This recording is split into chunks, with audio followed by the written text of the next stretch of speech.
селективната селекција, непотизмот и кронизмот.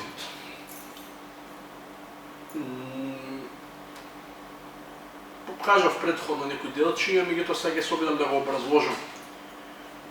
Овие 4 работи се едни од најкруцијалните елементи што се провираат низ општеството и упорно се стимулираат. Меѓутоа најголем стимул за истите се неизбежно е тие се главен елемент политичките партии. Политичките партии се единствени партии кои што се единствени места каде што максимално го стимулираат клиентелизмот, каде што најмногу пропагираат, знаете во партиите дека нема потреба ти завршиш куз некаква школа или беше куз некаков успешен студент или да научиш нешто во школата, тоа е потребно само да отидеш да делиш флаери, да го слушаш надредениот, да вариш кафиња. Има ликови што велат дека 20 години поминале во партија и кога го прашуваш што се направи 20 години во партија, молчи, зашто веројатно се што има да направи е само да направи некои релевантни партиски позиции кои што немаат никаква општествена тежина. И колку пати го сварил кафето на тој што му бил шеф на штаб. Жалосно е тоа што во образованието не нуди резултат со тоа што би нудело, со тоа што би создавало кадри кои што се со изграден интегритет по завршувањето на целосното формално образование, зборам и со дипломски и постдипломски студии, кои што независно прво образованието не го постигнува тој ефект, а дополнително клиентелизмот и сите останати фактори дополнително само им оди во прилог разурното образование, затоа што кога образованието е било функционално, клиентелизмот и целосниот систем е било опоравено уште од старт.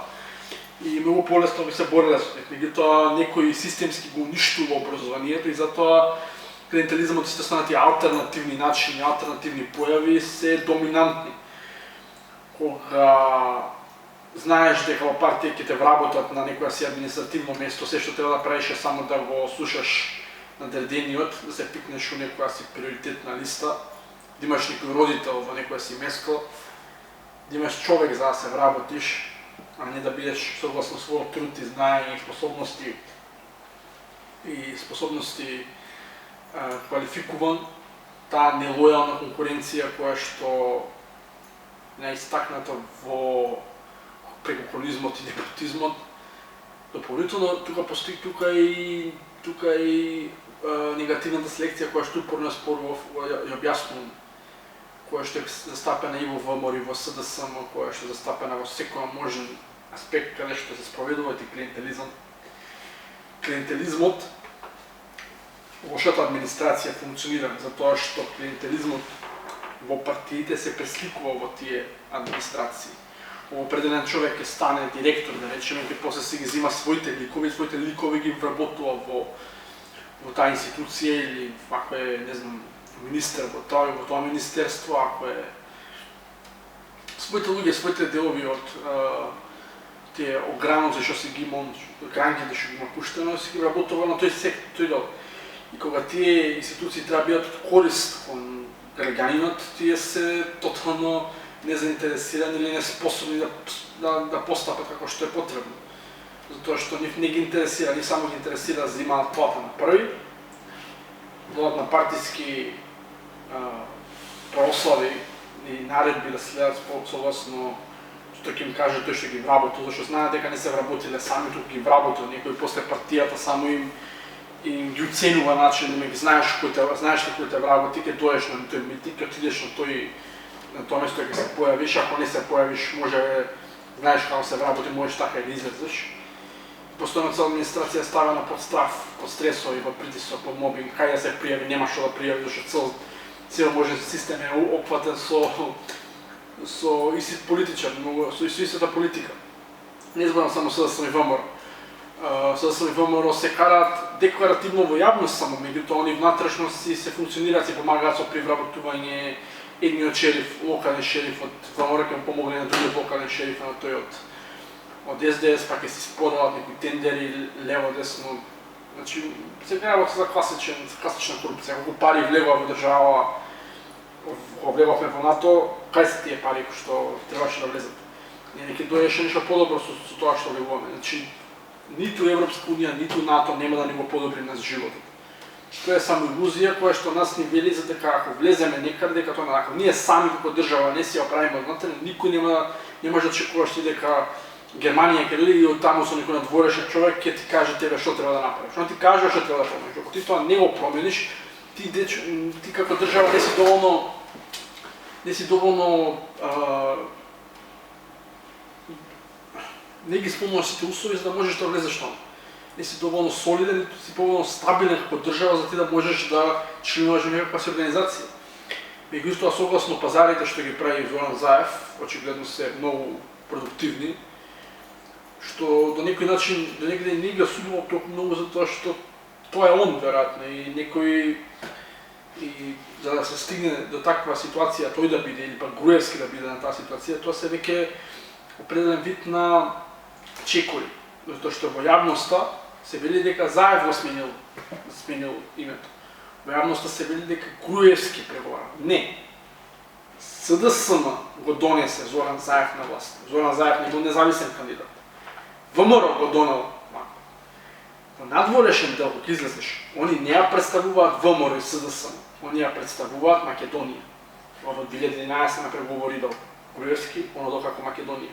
Согласно тие договори тогаш се имаат како во предвид и се преговара за истите тие после во преговорите на Заев. Со тоа што веројатно кај Заев се ветува малце повеќе. Нормално за определен пазар. За они сите тоа да може да стигнат на таа позиција, им е потребен тој клиентелизам, затоа што тие политики што они ги спроведуваат се тотално небулозни.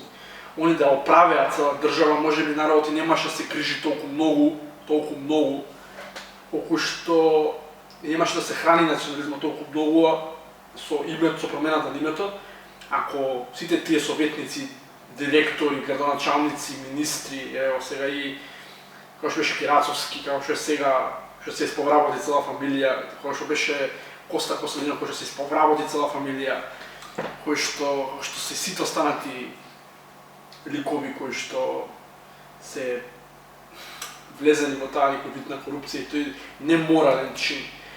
До ден денес уште се зборува за патните трошоци, до ден денес уште се зборува, се говори за тоа колку патни трошоци има. Значи, ако има патни трошоци, кини ги тие патни трошоци. Нема потреба. Инака земаат голема плата пратениците, може да си дозволат да ги земат тие патни трошоци. Ако има некој, ако сакал некој од пратениците, инака пратениците се купуваат својата позиција внатре во партиите, што тие кадри сигурно никогаш некој нормален свет не би станале пратеници, ниту некој би ги кандидирал. Тие се таму ставени затоа што се имаат купено позицијата и затоа и можете да бидат откупени, како што се дешава моментално. Целосно отворен пазар, бизнис на голем.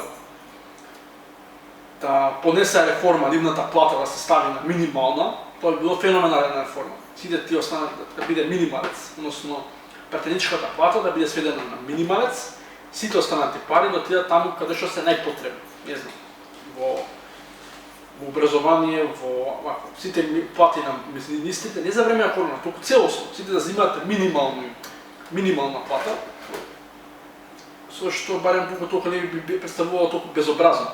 Не би било безобразно од една страна дека нешто се дешава, всушност они најмногу пари земаат, дали преку патни трошоци, дали во ВМРО се сам. Се дека после дупката што они не сакаат да ја затворат, можат само да бидат исмевани поради лошите пиар стратегии за кои се зацкриваат, поради Коста Петров и другите лоши, они се многу искусни пиар стратези во државата.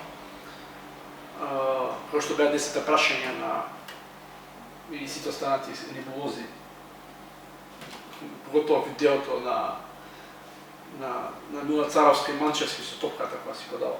Тоа беше феноменален пиар потек. Тој му го реши многу, реши се во држава.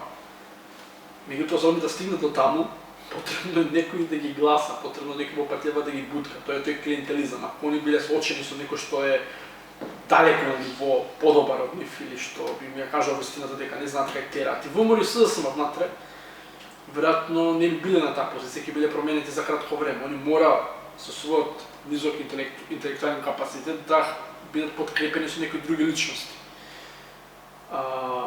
Истото се дешава и со ВМРО. Они очигледно дека немаат никаква идеја и известно нема никаква идеја, се функционира врз основа на пиар служба која ќе ја прашуваат што треба да се направи. Дојдени се само на велико да земат пари и ништо повеќе, ќе отворат фирми и колку што може да се повлечат. На крај после вако ќе се спазарат, никој нема да одговара, никој нема ништо да се деси, секој се стави под тепих. Ќе се случува лов на вештерки, меѓутоа не го обвинувам Зоран Заев за неговите политики, ги обвинувам максимално сите околу него затоа што сите знаат каков е капацитетот на Зоран Заев. Сите советници, сите тие што му од кај него митинг, што му се у кабинет, почнувајќи од Круме, Љупчо, дури и ново дете што е, се тотално антиполитични ликови кои што не има место таму, меѓутоа они се знаат. Веројатно истото се случуваше и со Никола Груевски, се случуваше и се случува моментално со Христијан Мицковски, кои што ги тргаат квалитетните кадри да ги ставаат на маргините, тие квалитетни кадри ги излезат од државата, што се маргинализирани, затоа што им е велено демек веројатно премногу си млад, ти не знаеш како функционираат работите, а важно што знам како функционираат работите, затоа се бунтуваат и деца. Лошото е тоа што клиентелизмот после од образованието продолжува понатака, само се врти во круг, нема ништо што сака да го промени, ниту Царовска знае нешто со... Тоест Царовска и кралица за пиар, она нема никаква политика за себе, она има само политика како да се однесува, англиска кралица. Веројатно се што е актуелно на ќе го спроведе. Што нели, како министер за труд и социјала, омилен филм е Џокерот. Ако го разбрал на Џокерот, ќе беше маца, ќе бевме на ниво подобро.